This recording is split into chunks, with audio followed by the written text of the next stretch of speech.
السلام عليكم ورحمة الله وبركاته. حياكم الله، معكم يوسف وحياكم الله في فيديو جديد بإذن الله. الآن احنا الساعة 6 المغرب، 6:30. الليلة بإذن الله بتنزل فلوس، والصباح بإذن الله بنوجه على الفحص الدوري، وبإذن اللي ما تنام عينه واثق انه بينفحص الموتر بكرة. وإذا انفحص أنا أتوقع إني ما راح أخلص تركيب قزاز، تثبيت مقعدة، مقعدة، تصليح حق الديكور. الباب بياخذ مني وقت يمكن نص ساعة زي كذا، فأتوقع إني راح أخلص بكرة على العصر. خلصت بدري بإذن الله راح أطلع الديرة. طيب كلمني يا مؤيد، يبين الوقت شوي على بال ما يوصل. على بال ما يوصل مؤيد خلني أعطيكم آخر المستجدات. تمام، توكلنا على الله. أول وحدة حقتها مكيف القطعة كاملة، مو سويتش، هذه شايفينها. لقيتها في موقع ب260 ريال، 250 ريال. هنا في المدينة حصلت جديدة ب470 ريال، فبطلبها إن شاء الله بكرة إذا نزلت الفلوس. وش غير يا يوسف؟ هذه القطعة كاملة، القطعة دي كاملة. الديكور هذا لقيت ديكور يكون يعني وكالة، هذه ما هي فيه. تمام، الفتحة حقت السويتش تحت شوي، وهذه أوسع، فتقدر تركب شاشة بدون ما تقعد تقصقص في الديكور وبدون ما تلعب فيه. الديكور هذا نسيت أعلمكم عنه. ذاك اليوم أنا جالس عند أبو عويد في الورشة، جونا عمال قالوا إحنا ورشة حقين تصليح ديكورات ما ديكورات، فقال أنت جيب سيارة أنا أضبط نفس سعر محل، عرفت يعني جهات سيارتك وأنا أضبطها لك بنفس أسعار المحل. وفعلا لا أعطانا سعر صدمني، سعر والله رخيص. أنت عارفين ركن مكة قال لي 1000 ريال، هذولي لا صرخوني، أعطوني سعر أنا ما توقعته. يمكن إذا وديت لهم واشتغلوا وأعطيكم السعر. والديرة يا إخوان، هذه ديرتنا الحين، والفلوس ما تنزل غير الساعة 12 في الليل. وقف على جنب يا عيال، انا ما القهر يا عيال، اقسم بالله الفلوس ما تجي غير الساعة 12. يوه ماني قادر انتظر، يمكن اجي بكره، اعرف حظي بكره الصباح اخلص الجمس اطلع الديرة خلاص ما في امطار، خلاص اتكنف في السيول. طيب يا جماعة الخير، هذا عصير صامدو تمرة فراولة، هذا الاصلي. اللي ما عمره جرب عصير صامدو ولك جاي المدينة ولا مكة، نصيحة لا يفوتك، يمين بالله يا هو يسرسح بارد بالله. شوف كيف عرفت ان تشوف الايس كريم، كيف عرفت ان الثلج بدو خلاص. شوف قسما بالله جامد يا ما شاء الله. والله يا عيال صار لنا ساعة تشاور ونوينا ندقها من البيك، عشان حارجع على البيت احاول ارقد، وبكره ان شاء الله الصبح بدري يكون دفع الدوري.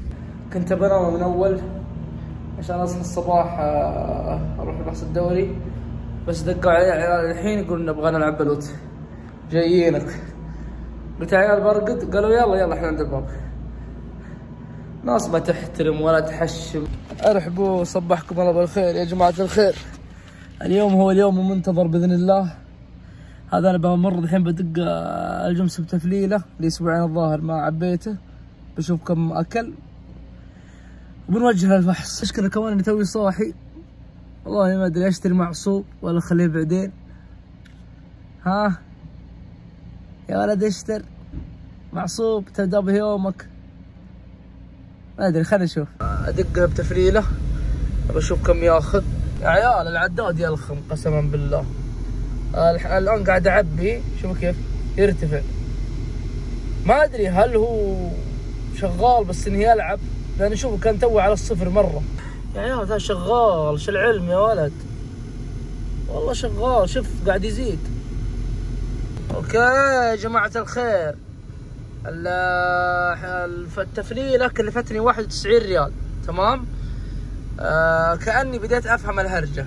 اذا كان فل العداد يكون على النص اللي انا مستوعبها الان، التانك 100 لتر صح؟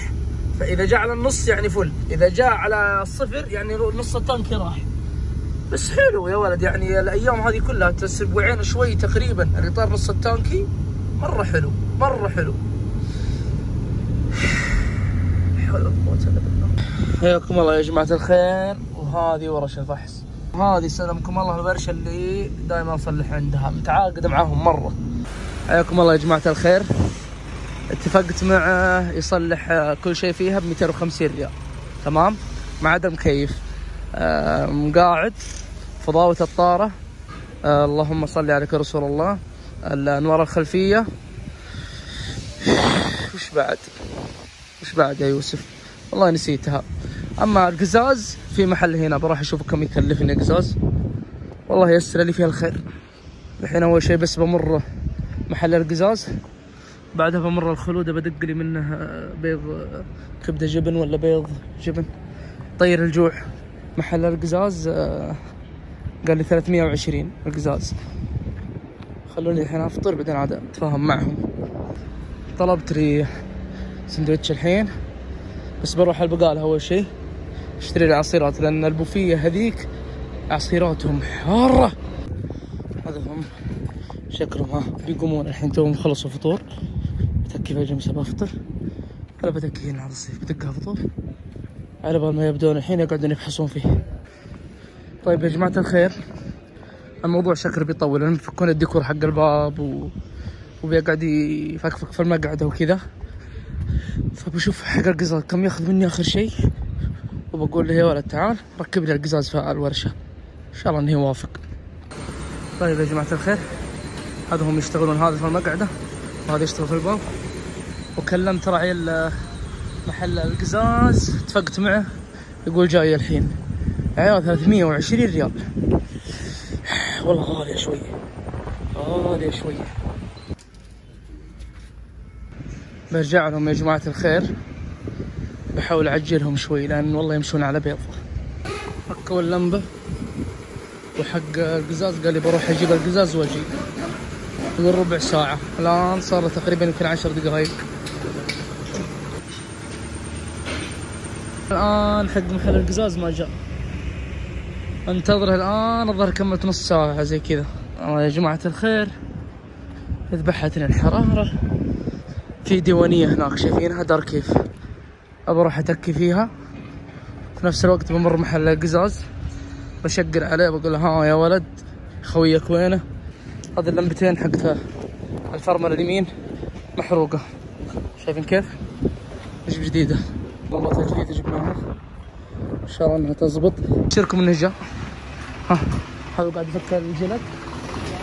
اروح ادور لي حمام لاني ماسك نفسي من يوم صحيت. الجو برا حار وهنا برد، راسي يصدع. يا عيال اذا في يوم جيت بقالة وحصلت العصير ذا لا تعدى تشتري. هذا هم شغالين في القزاز، ان شاء الله اني يخلص بدري يا رب. يا عيال والله توي اسولف مع جدتي، دقيت عليها تقول ان ما فيها امطار اليوم، حراره. فاهمين علي؟ وما ادري والله، ما ادري اطلع يعني ولا ما اطلع، ما ادري ايش العلم. مع اني والله العظيم اني ودي اطلع يا اخي، ردي لو اتمشى هناك. غير هذا القزاز القديم يوم فك بس شوي بس قرقع تكسر كله. شوف في فتفت يا رجل. الحين الديكور من جوا جاهز، حتى خليت ينظف القزاز وكل شيء. الله ما فيه الا شوف هنا في قزازه. اي خلاص القزاز مع الجلد صح؟ يا سلام، مع الجلد مع كل شيء. ان شاء الله بس انه ما يطلع صوت صفير عشان ما ازعل بعدين. ايش رايكم فيني بالله وانا اصور لكم التفاصيل وكذا؟ ها مساء الخير، انا طلعت الان من الورشه، انتهيت من الفضاء والدنيا حتى وزنتها. لكن وش المشكله؟ الدوده يبغى لها الحام، الدوده فيها شق يبغى لها الحام. خلاص غير ما عندي شيء ان شاء الله. اول شيء مسكه الباب تصلحت، جربتها كذا مره.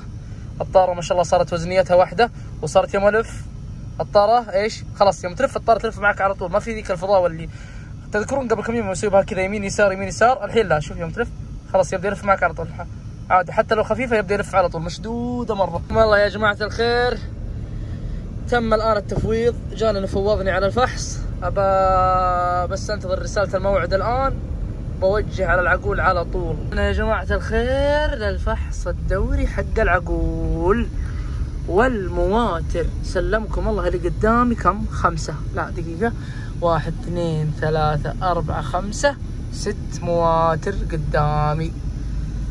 الله ييسرها يا رب، يا الله يا رب انت يسرها يا رب، عسى يجتاز يا الله يا رب، يا الله يا رب.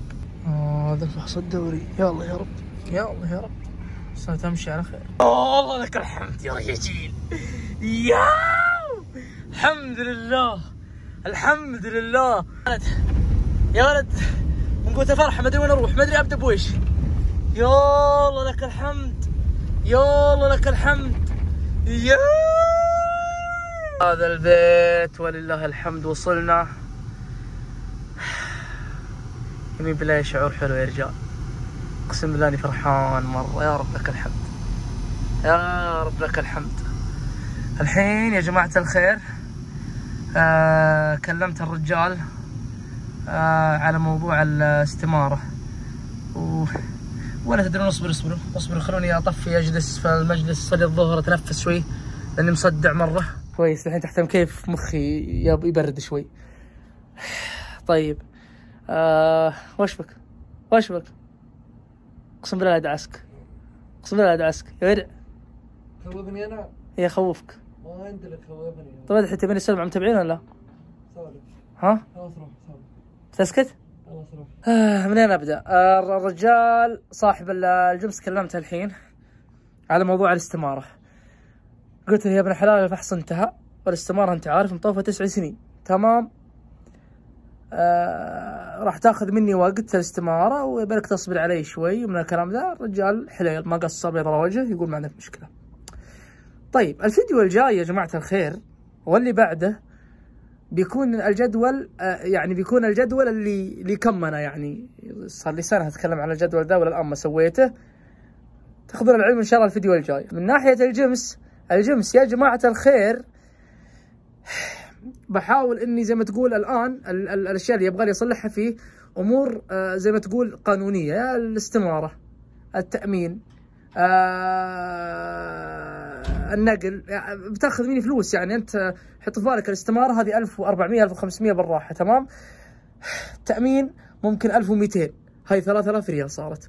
النقل بياخذ مني 500 400 ريال. عشان كذا يا جماعه الخير الفيديو الجاي باذن الله راح اكون موجود في الديره، تمام؟ وراح الفلف بالجمس هناك وراح اشرح لكم وش الجدول اللي انا ناويه. هذا الجدول اللي انا راح يوصلني 1000 مشترك. لا انا عندي 1000 مليون، بيوصلني مليون مشترك بالراحه باذن الله. فبس كذا يا جماعه الخير خلوني اريح بس ابو ساعه زي كذا ثم نوجه على الديره. توكلنا على الله يا جماعه الخير. هذا القدر. والحين ما الظاهر اقدر اصور لكم عشان امي لو امسك الجوال طف الجوال فما راح اقدر اصور لكم الا وانا في الديره او لقطات خفيفه ان شاء الله. الحين موجه للديره، امي معي. بقفل التصوير قبل ما تبدا تصرخ. تبارك الله. لا لا لا ان شاء الله ان شاء الله قدامي في امطار. يا رب يا رب. جوا تفتح النفس. ماشي بها الان 140. شوفوا يا ما شاء الله تبارك الله. شوف لكن يبيله جلد، يبيله جلد، يبيله جلد، لانه يا ماكل حفره ولا شيء يقعد يلعب. غيره ما شاء الله ما شاء الله يا ما شاء الله تبارك الله يا عيال. شوفوا الغيوم كيف قدامي. اوه درجه الحراره كانت 50 يوم مشيت، الحين 44. ما شاء الله تبارك الله. الديره يا جماعه الخير بالله ينظروا، انا قلبي عورني ما ادري عنكم، بس بوقف بصور صوره الثمنين وبعدين عاد نشوف وش عندنا جداول. يا عيال يوه اقسم بالله يا جو يفتح النفس. طبعا امي انت قاعد الحين جالسه بالسياره تشوف اخرتها معنا. يلا يلا امشي امشي. يا عيال يا عيال يا عيال يا ما شاء الله. هذا ويش؟ معليش القزاز وسخ ما هو مبين الدنيا، بس والله يا ولد شوف يا ولد انكتمت. لا اله الا الله. هذا شايفينه؟ هذا سقف عمتي حق بيتها، شايفين بيتها؟ هذا السقف كامل. شوفوا لوين، شوفوا هذا السقف كامل شايفينه؟ سقف البيت اللي هناك اللي وراء اللي في الحوش، انتم شفتوه قبل كذا صورت لكم. دائما وقت العصر عمتي تكون وين؟ في الحوش حق هذا الحوش، تكون جوا جالسه تسوي مضير، عندها ملابس تنشرها شيء زي كذا. امس جاء مطر قوي، ما طلعت عمتي، وين كانت؟ كانت هنا جالسه في الجمس مع ولدها سلمان ولد عمتي، كانت جالسه هنا. جاء هواء قوي ونفض الهنجر حق البيت السقف وطيره وطاح وين؟ شوف وين طاح فوق الهنجر حق السياره جوا. انا معليش نسيت اصور لكم الجدار طاح على المكيف، الهنجر ذا طاح كسر الجدار مع النص، الجدار اللي بين مجلسنا وبين بيت عمتي، تمام؟ كسر المكيف، تمام؟ كسر الجدر من الجهه اللي ورا، الجدر من الجهه الخلفيه هناك من جهه البيت. الله سلمها.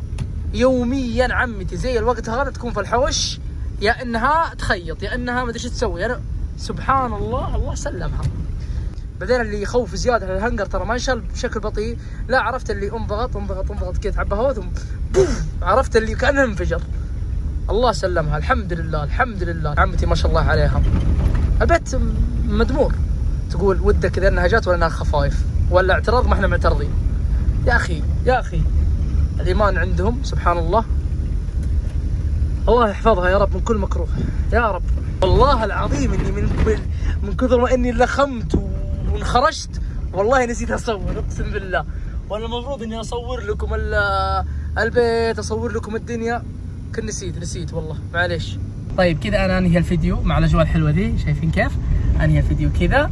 اذا عجبك الفيديو لايك، اشتراك، سبسكرايب، كلام حلو، واقتراحات. اذا عندك اقتراحات، عندك شيء اقترح، ما عليك اعطيك وجه. والفيديو الجاي ان شاء الله راح اصور بكره، بس يمكن ياخذ يومين، يعني يمكن بعد 3 ايام انزل بعد ما انزل المدينه. والسلام عليكم ورحمه الله وبركاته.